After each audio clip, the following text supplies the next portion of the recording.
Welcome to our event called Ask Me Anything About Climate Change in Northern Colorado, sponsored by Cooler.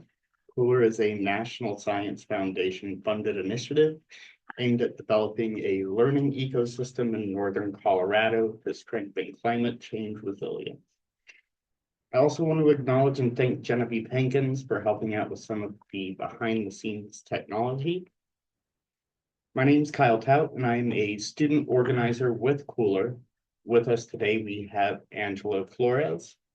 Angelo is an active member of the Cooler student cohort and a passionate advocate for climate action in Northern Colorado. Angelo, thank you so much for being here with us today. Thank you for having me here. So with this event, we hope to help all of our listeners learn more about climate change, especially about climate change here in Northern Colorado. To start us off, we have a question that we usually like to ask all of our guests.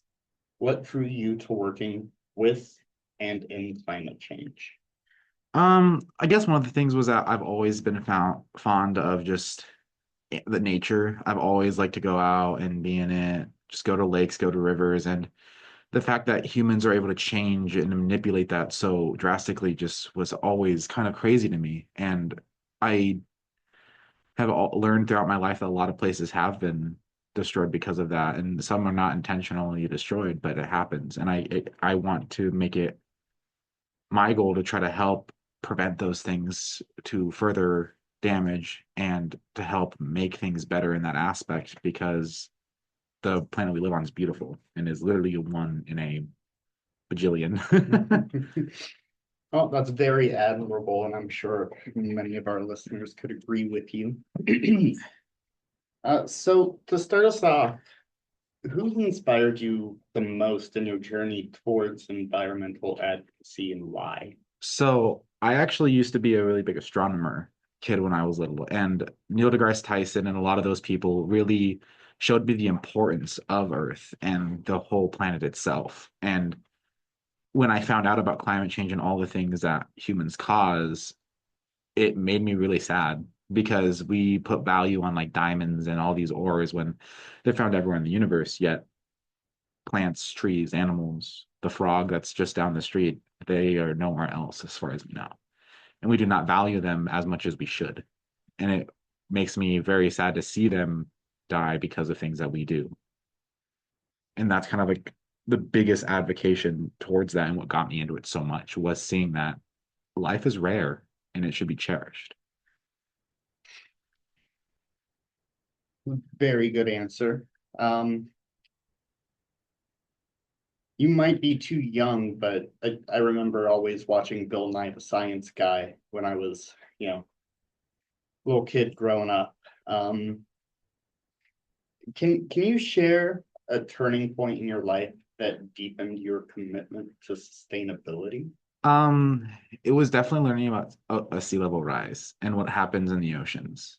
That and seeing what's happened to all the coral in the last 50-ish years is crazy to me. The fact that something that's so beautiful and so massive, you would think this could live through anything, yet just a few degree temperature is killing most of them off. It's caused, and it's that's kind of was the one of the biggest like eye openers to me was seeing the ocean have such extreme issues with just such little change and to what we think is very minute changes, but to them it's completely different.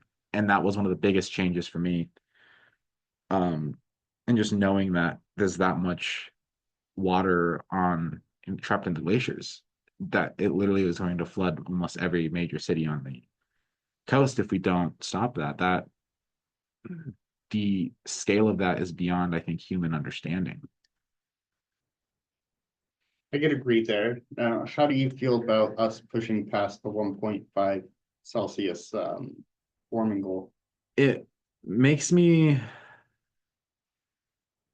it makes me very sad because I wish we would try. I know that that's kind of the best thing we can do as of now. I wish we could do more, but it's the best thing we can do. And I really hope that the people see that this is a very serious cause and needs to be actually taken into very high consideration and it needs to be done. I don't really feel like it's an option. I feel like it's a need. And I know a lot of places probably don't agree with that, but I would say that it is a need to mm, get less than that. Oh, I mean, there are a lot of places and institutions that would agree with you. I think that it's really primarily just things happening here in America and within capitalism itself that are really the main drivers of any kind of doubt or skepticism. I mean, I understand it if you really think about it. Imagine me burning a fire. How does that affect the this massive planet that you can't even encompass? With most, I feel like humans don't really understand how big it is. And I can understand that misconception. But the thing is you have to grow your mind, you have to grow your perception, you have to change your points of view because staying in the same place is not always going to help. It's going to be more detrimental in a lot of places.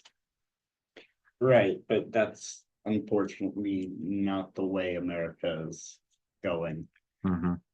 You know, especially with, like I said, the new administration coming in and Trump's new rhetoric of, drill baby drill, getting rid of so many federal workers, especially federal workers in and around national parks and forests. It's really setting us up for disaster. And that new climate goal of 2 degrees warming, we're going to blow right past that, just like we blew past the 1.5. Hmm.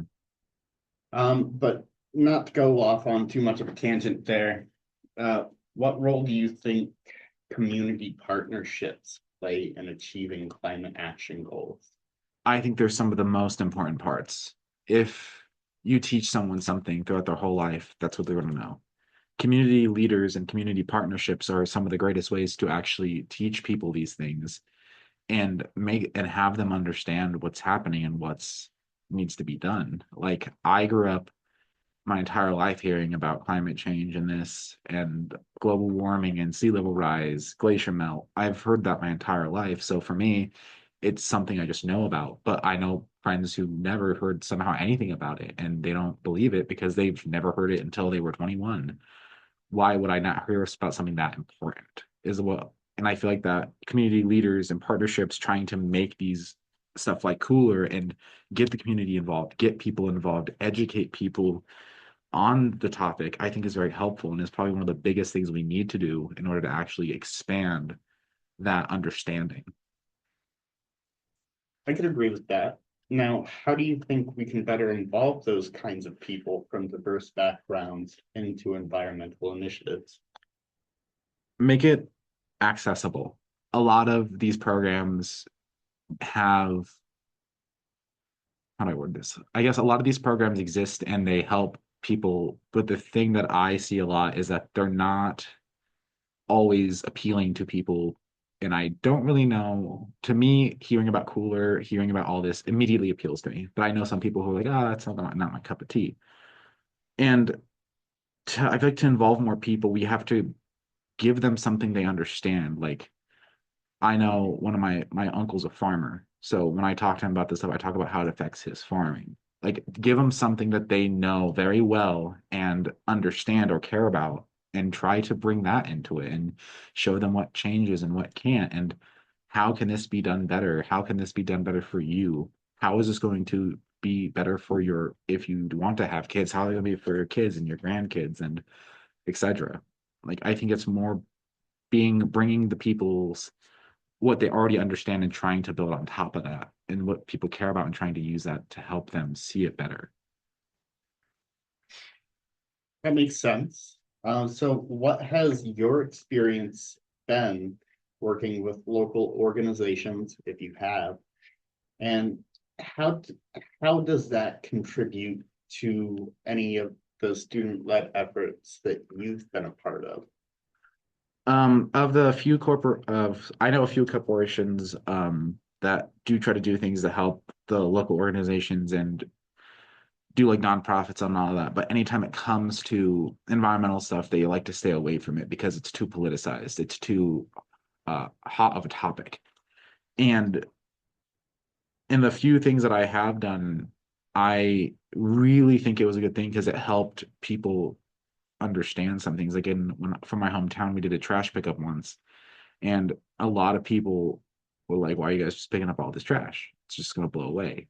Well, that's the issue, is that it's just everywhere. And making it look nice is what's important, not, yeah, I can just throw a bag out the window, I don't ever see it again, but that can end up anywhere. And it might not be, it might not cause some insane issues, but if every person does that, it causes issues.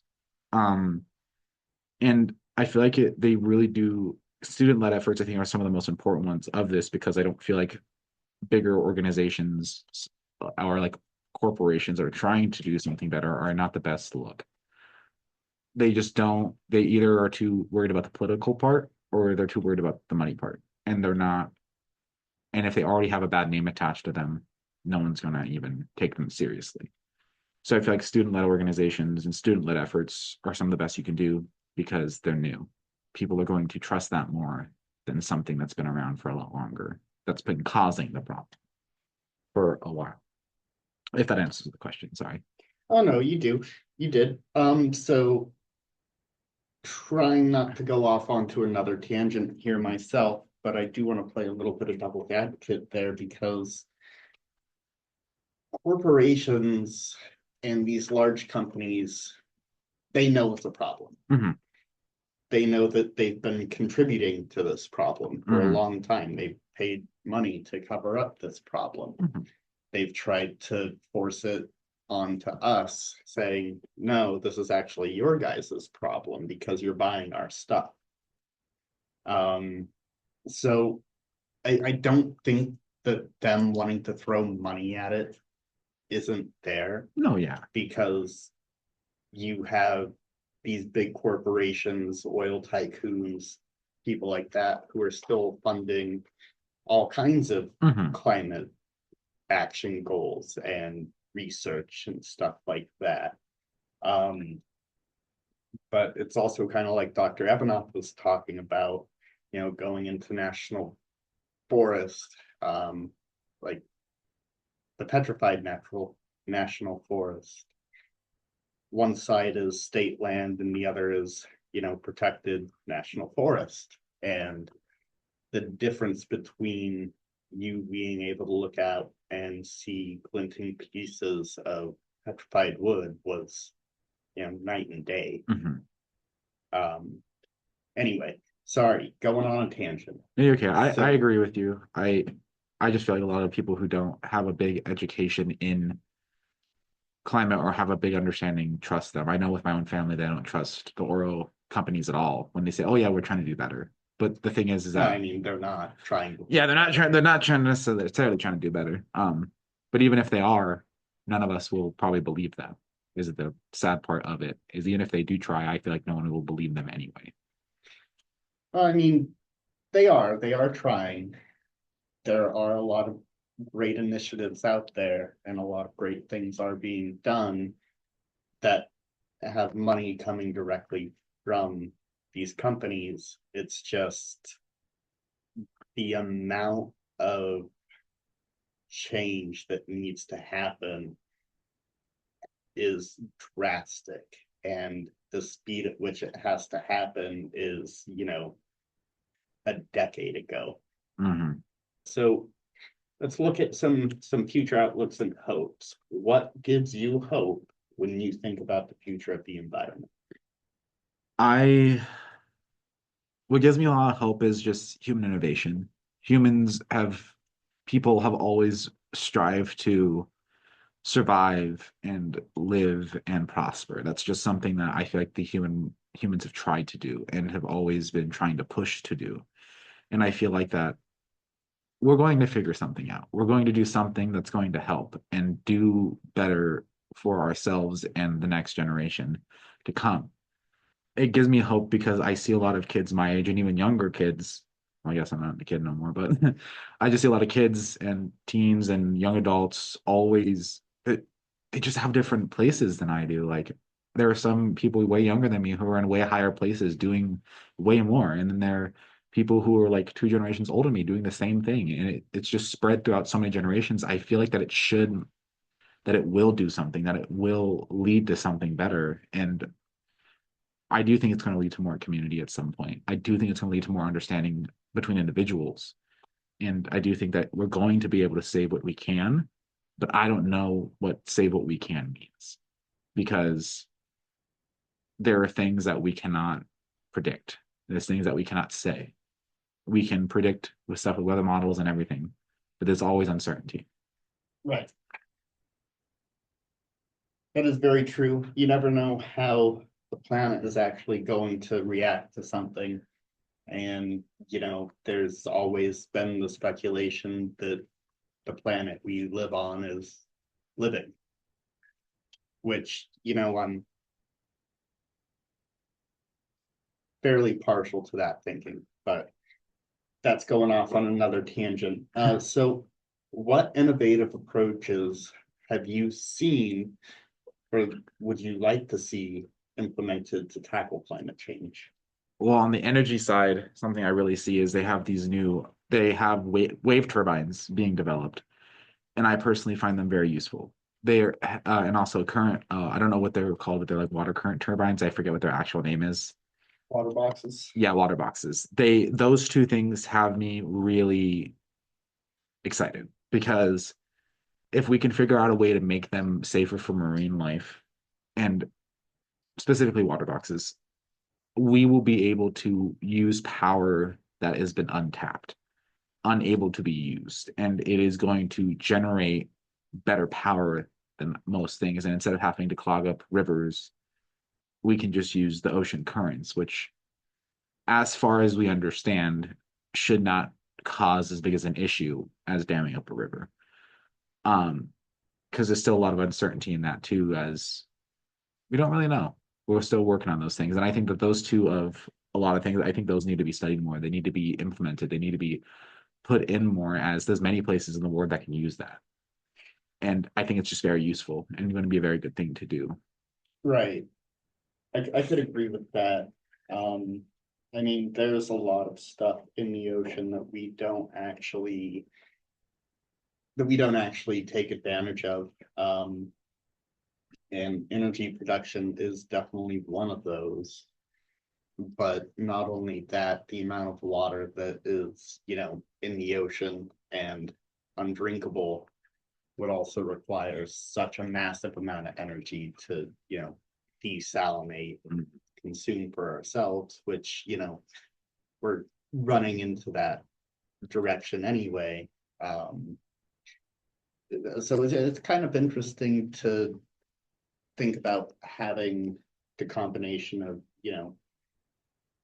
entirely ocean-based powering desalination to pump fresh water into the mainland. Mhm.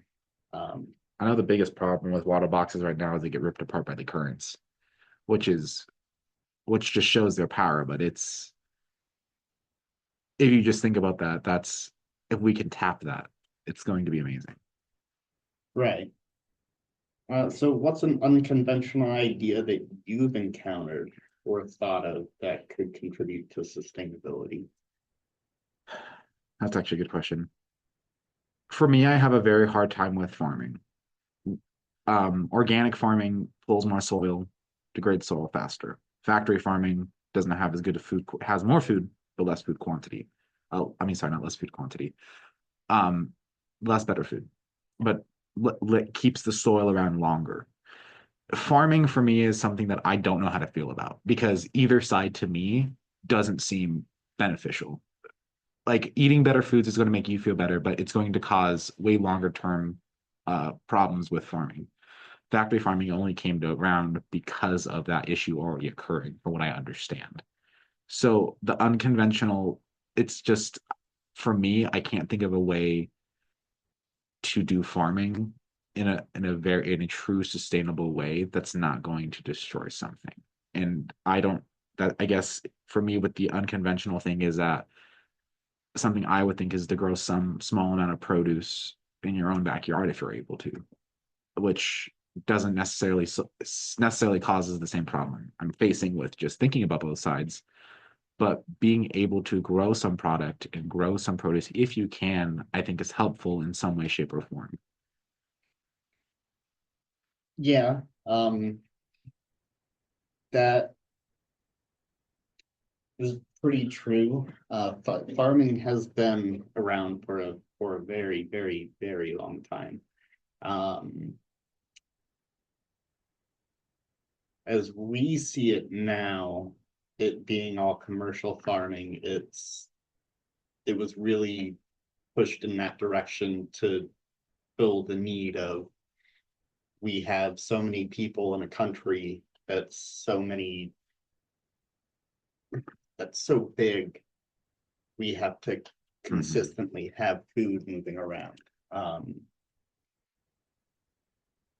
Regenerative agriculture, though, is definitely something that I would like to see the farming industry move more towards, but that also would need municipalities to loosen their zoning laws on how regular family domiciles can, use their yards. Mm-hmm.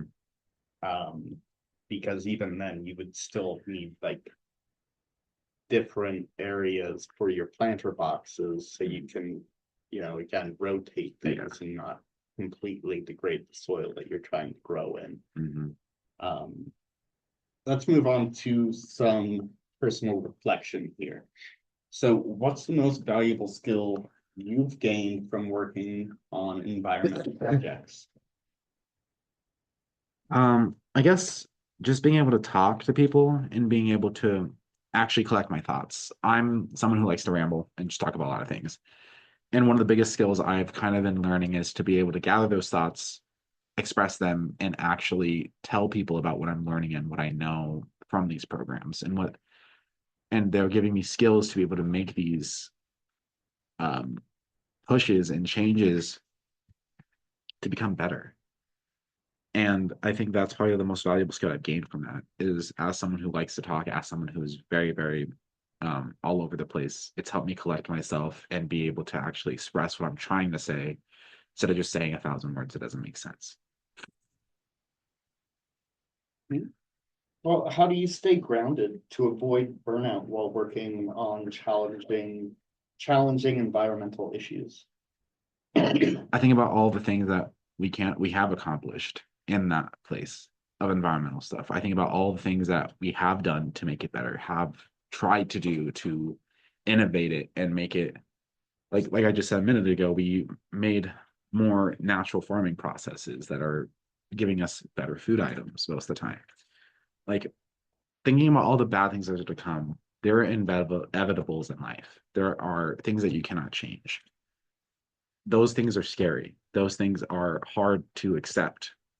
But you have to sometimes accept those and look at the things that you can do and the good things that have been done in the face of that in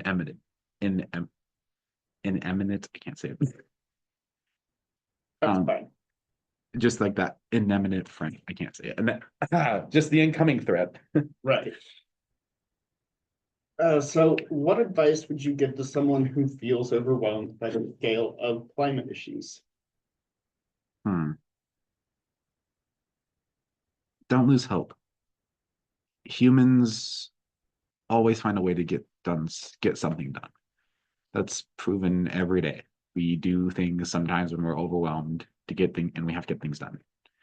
I know that's going to happen. I know things might sometimes get worse before they get better, but life is like a wave. There is going to be ups and downs and turbulence and sometimes completely smooth waters. It's going to be hard sometimes, but those times are going to help you feel more secure in those good times because that's just kind of what life is ups and downs. And I feel like for climate, being overwhelmed by the climate issues is a genuinely scary thing.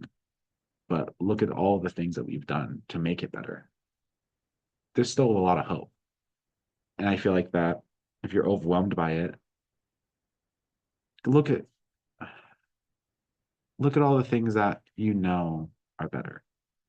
look at the things that you know are going to become better at some point, and think about the ways that you can make them better yourself, I guess is kind of what I would say.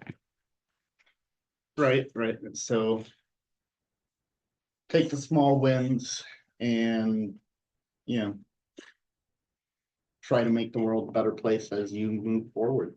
Mhm. Sounds great. Well, I want to thank you again so much for being here with us today, Angelo. I want to thank you, Kyle. Thank you. I appreciate you guys letting me do this. Oh, not a problem.